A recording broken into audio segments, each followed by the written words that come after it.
बुद्ध काल में हम बहुत से राज्य देखते हैं, पर उनमें केवल कोसल और मगध शक्तिशाली हुए। दोनों क्षत्रिय वर्ण के आनुवंशिक राजाओं द्वारा शासित सर्वांग पूर्ण राज्य थे। जातकों से अर्थात बुद्ध के पूर्व जन्मों की कथाओं से ज्ञात होता है कि जनता अत्याचारी राजाओं और उनके प्रधान पुरोहितों को गद्दी से उतार देती थी और उनकी जगह नए राजाओं को बैठा देती थी। परंतु निष्कासन की घटना उतनी ही विरल थी जितनी निर्वाचन की घटना। राजा के पद की प्रतिष्ठा सबसे ऊपर थी और उसके जान माल की रक्षा का विशिष्ट प्रबंध रहता था। वह बुद्ध जैसे धार्मिक महापुरुषों के आगे ही नतमस्तक होता था। राजा प्रथमतः युद्ध नेता होता था, जो अपने राज्य के लिए विजय पर विजय करता जाता था। बिंबिसार और अजातशत्रु इसके अच्छे उदाहरण हैं। राजा अनेक अधिकारियों की सहायता से शासन करता था, जो ऊपर से लेकर नीचे गांव के प्रधान तक क्रमबद्ध रहते थे। उच्च कोटि के अधिकारी महामात्र कहलाते थे।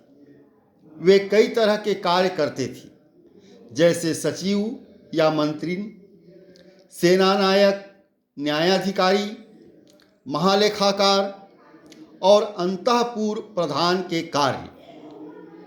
शायद आयुक्त नाम से विदित अधिकारियों का एक वर्ग भी कुछ राज्यों में इसी तरह का कार्य करता था। प्रशासन में मंत्रियों की भूमिका बड़े महत्व की थी।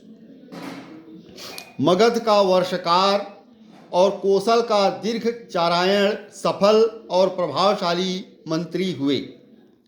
इनमें प्रथम ने वैशाली के लिच्छवियों के बीच फूट का बीज बोकर लिच्छवी गणराज्य पर अजातशत्रु को प्रभुत्व दिलाया और द्वितीय ने कोसल के राजा की भारी सहायता की। जान पड़ता है कि उच्च अधिकारी और मंत्री अधिकतर ब्राह्मण या पुरोहित वर्ग से चुने जाते थे।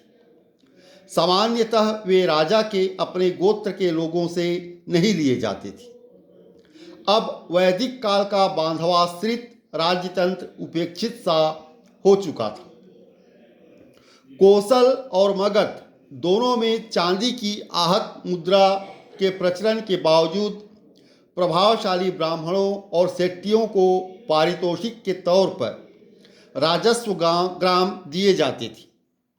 ऐसा करने में उन्हें अपने गोत्र के लोगों से अनुमति लेना आवश्यक नहीं था, जबकि उत्तर वैदिक काल में यह आवश्यक था।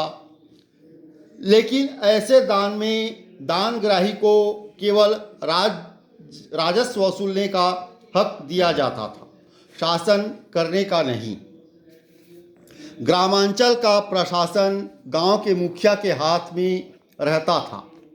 आरंभ में वह कबायली लड़ाकू टोली के नेता के रूप में काम करता था, इसलिए वह ग्रामणी कहलाता था, जिसका अर्थ था ग्राम या कबायली लड़ाकू टोली का नेता।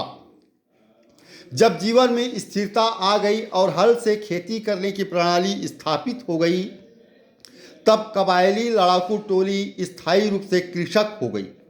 अतः मौर्य पूर्व काल में ग्रामीणी भी अपना रूप बदलकर गांव का मुखिया हो गया।